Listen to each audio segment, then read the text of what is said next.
Hi friends, ನೀವೇ ನೋಡ್ತಿರ್ಬೋದು ಇವಾಗ ಮನೆಯೆಲ್ಲ ಎಷ್ಟು ಗಲೀಜಾಗಿದೆ ಅಂತ. ಸ್ವಲ್ಪ ಮಾರ್ನಿಂಗ್ ಏನೋ ಕೆಲಸ ಇತ್ತು ಅಂದ್ಬಿಟ್ಟು ನನ್ನ ಮನೆಯೆಲ್ಲ ಕ್ಲೀನ್ ಮಾಡೋದಕ್ಕೆ ಆಗಿಲ್ಲ, ಎಲ್ಲ ಹಾಗಾಗೇ ಇದೆ. ಇವಾಗೆಲ್ಲ ಬೇಗ ಬೇಗ ಕ್ಲೀನ್ ಮಾಡಬೇಕು. ನೀವೇ ನೋಡ್ತಿರ್ಬೋದು ಎಲ್ಲ ಏನೇನು ತೊಗೊಂಡಿದ್ದೆ ಎಲ್ಲ ಹಾಗಾಗಿದೆ. ಅಡುಗೆ ಮಾಡೋದಕ್ಕೆ ಏನೇನು ಸಾಮಾನೆಲ್ಲ ಆಚೆ ಇಟ್ಕೊಂಡಿದ್ದೆ ಎಲ್ಲ ಹಾಗೆ ಇದೆ. ಹಾಲೆಲ್ಲ ಕಿಚನು ಕೂಡ ಹಾಗೆ ಗಸಿ ಬಿಸಿ ಆಗಿಬಿಟ್ಟಿದೆ ಎಲ್ಲ. ಇವಾಗ ಬೇಗ ಬೇಗ ಕ್ಲೀನ್ ಮಾಡಿಬಿಡೋಣ. ಇವಾಗ ನೀವೇ ನೋಡ್ತಿರ್ಬೋದು ಎಲ್ಲ ಸಿಂಪಲಾಗಿ ಕ್ಲೀನ್ ಮಾಡಿ ರೆಡಿ ಆಗಿದೆ ಮನೆ.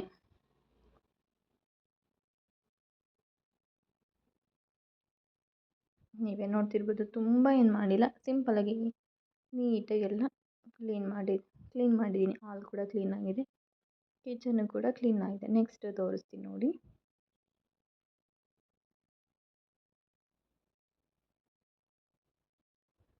ಕಿಚನ್ನು ಕೂಡ ಕ್ಲೀನ್ ಆಗಿದೆ.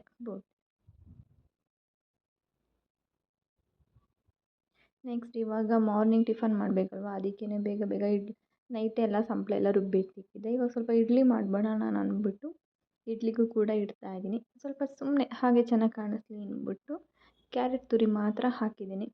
ಮಧ್ಯಾಹ್ನಕ್ಕೆ ತರಕಾರಿ ಏನೂ ಇರಲಿಲ್ಲ, ಹಾಗಾಗಿ ಬೇಗ ಟೊಮೆಟೊ ಉಪ್ಸಾರು ಮಾಡಿಬಿಡೋಣ ಅಂದ್ಬಿಟ್ಟು ರೆಡಿ ಮಾಡ್ತಾಯಿದ್ದೀನಿ. ಇದಕ್ಕೆ ಫಸ್ಟು ಸ್ವಲ್ಪ ಮೆಣಸಿನ್ಕಾಯಿ ಮತ್ತು ಹುಣಸೆಹಣ್ಣು ಹಾಕ್ಕೊಂಡು ಸ್ವಲ್ಪ ಸುಟ್ಕೋಬೇಕು. ಎಣ್ಣೆನಾದ್ರು ಹಾಕ್ಕೋಬೋದು, ನಾನು ಇಲ್ಲ ಹಾಗೆ ಸುಟ್ಕೊತಾ ಇದ್ದೀನಿ. ಮತ್ತು ಇದಕ್ಕೆ ಸ್ವಲ್ಪ ತೆಂಗಿನಕಾಯಿ ಬೇಕು. ನಾನು ಜಾಸ್ತಿ ಕ್ವಾಂಟಿಟಿಲಿ ಮಾಡೋದ್ರಿಂದ ಸ್ವಲ್ಪ ತೆಂಗಿನಕಾಯಿ ಜಾಸ್ತಿನೇ ತೊಗೊಂಡಿದ್ದೀನಿ. ಆ ತೆಂಗಿನಕಾಯಿಗೆ ಸ್ವಲ್ಪ ಹುರ್ಗಡ್ಲೆ ಹಾಕ್ಕೊಬೇಕು.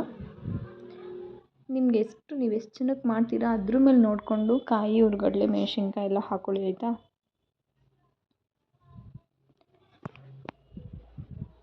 ನಾನಿಲ್ಲೊಂದು 10ರಿಂದ 12 ಜನಕ್ಕೆ ಮಾಡ್ತಾಯಿದ್ದೀನಿ, ಸೊ ಅದಕ್ಕೇ ಸ್ವಲ್ಪ ಎಲ್ಲ ಜಾಸ್ತಿನೇ ತೊಗೊಂಡಿದ್ದೀನಿ. ಇವಾಗ ನಾವೇನು ಮೆಣಸಿನ್ಕಾಯಿ ಎಲ್ಲ ಸುಟ್ಕೊಂಡಿದ್ವಿ ಅದ್ರ ತೊಟ್ಟೆಲ್ಲ ಬಿಡಿಸಿ ಎತ್ತಿಟ್ಕೊತಾ ಇದ್ದೀನಿ. ಮೆಣಸಿನ್ಕಾಯಿ, ಹುಣಸೆಹಣ್ಣು, ಕಾಯಿ, ಹುರ್ಗಡ್ಲೆ ಇಷ್ಟನ್ನು ಹಾಕಿ ರುಬ್ಬಿಟ್ಕೊಬೇಕು.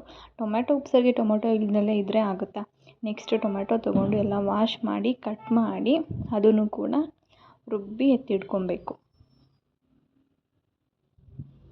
ನೀವೇ ನೋಡ್ತಿದ್ದೀರಾ ಎಲ್ಲ ಬೇಗ ಬೇಗ ಕಟ್ ಮಾಡಿ ರುಬ್ಕೊತಾ ಇದ್ದೀನಿ.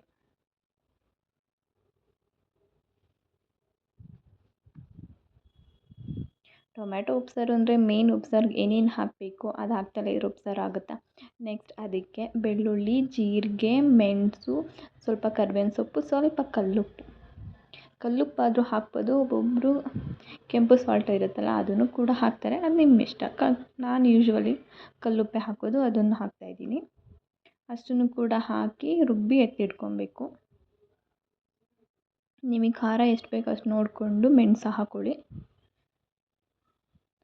ಇವಾಗ ನಾವೇನೇನು ರುಬ್ಬಿದ್ವಿ ಅದನ್ನೆಲ್ಲ ಕೂಡ ಒಂದು ಬೋಸಿಗೆ ಹಾಕಿ ಮಿಕ್ಸ್ ಮಾಡ್ತಾಯಿದ್ದೀನಿ.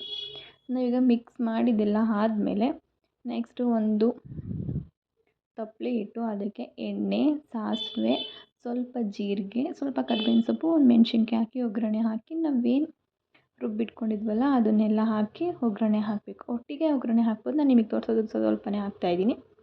ಇವಾಗ ಒಟ್ಟಿಗೆ ಒಗ್ಗರಣೆ ಎಲ್ಲ ಹಾಕ್ಕೊಂಬಿಡಿ.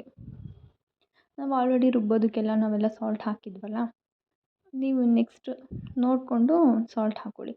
ಮತ್ತು ನಮಗೆ ಕನ್ಸಿಸ್ಟೆನ್ಸಿ ಎಷ್ಟು ಬೇಕು ಅಷ್ಟು ನೋಡಿಕೊಂಡು ಸ್ವಲ್ಪ ನೀರು ಮಿಕ್ಸ್ ಮಾಡಿಕೊಂಡ್ರೆ, ಬೇಕು ಅಂದರೆ ಲಾಸ್ಟಲ್ಲಿ ಸ್ವಲ್ಪ ಕೊತ್ತಂಬರಿ ಸೊಪ್ಪು ಹಾಕ್ಕೊಂಡ್ರೆ ಟೊಮೆಟೊ ಉಪ್ಸಾರು ರೆಡಿ ಆಗುತ್ತೆ. ಸೀರಿಯಸ್ಲಿ ತುಂಬ ಟೇಸ್ಟಿಯಾಗಿರುತ್ತೆ, ನೀವು ಒಂದು ಸಲ ಟ್ರೈ ಮಾಡಿ. ನೈಟ್ಗೆ ಸ್ವಲ್ಪ ಮಟನ್ ತೊಗೊಬಂದಿದ್ರು, ಅದಕ್ಕೆ ಮಟನ್ ಸಾಂಬಾರು ಮಾಡಿಬಿಡೋಣ ಅಂದ್ಬಿಟ್ಟು ರೆಡಿ ಮಾಡ್ತಾಯಿದ್ದೀನಿ. ನಮ್ಮ ಕಡೆ ಎಲ್ಲ ಸಣ್ಣ ಈರುಳ್ಳಿ ನಾವೇ ಬೆಳೆಯೋದ್ರಿಂದ ಸ್ವಲ್ಪ ಸಣ್ಣ ಈರುಳ್ಳಿ ಅದನ್ನೆಲ್ಲ ಬಿಡಿಸಿ ಎತ್ತಿಟ್ಕೊತಾ ಇದ್ದೀನಿ. ಮಟನ್ ಸಾಂಬಾರು ರೆಸಿಪಿ ಎಲ್ಲ ನಾನೇನು ಎಕ್ಸ್ಪ್ಲೇನ್ ಮಾಡೋದಕ್ಕೆ ಹೋಗಲ್ಲ. ಯೂಶ್ವಲಿ ಎಲ್ಲರೂ ಮನೆ ಹೇಗೆ ಮಾಡ್ತೀರಾ ನಾನು ಕೂಡ ಹಾಗೆ ಮಾಡಿದ್ದೀನಿ. ಜಸ್ಟ್ ಅದನ್ನು ನಾನೇನು ಶೂಟ್ ಮಾಡ್ಕೊಂಡಿದ್ದೀನಿ ಅದನ್ನು ಮಾತ್ರ ಹಾಕ್ತಾಯಿದ್ದೀನಿ. ನೀವೇ ನೋಡ್ತಿರ್ಬೋದು, ತುಂಬ ಸಿಂಪಲಾಗಿ ಮಾಡಿದ್ದೀನಿ ಅಷ್ಟೇ. ನಾನು ಮಾಡ್ತಿರೋ ರೆಸಿಪೀಸ್ ನಿಮ್ಗೆ ತುಂಬ ಇಷ್ಟ ಆದರೆ ಪ್ಲೀಸ್ ಲೈಕ್ ಮಾಡಿ, ಶೇರ್ ಮಾಡಿ ಆ್ಯಂಡ್ ಸಬ್ಸ್ಕ್ರೈಬ್ ಮಾಡಿ. ಇದಾಗಿತ್ತು ನನ್ನ ಸ್ಯಾಟರ್ಡೇಯ ವ್ಲಾಗ್.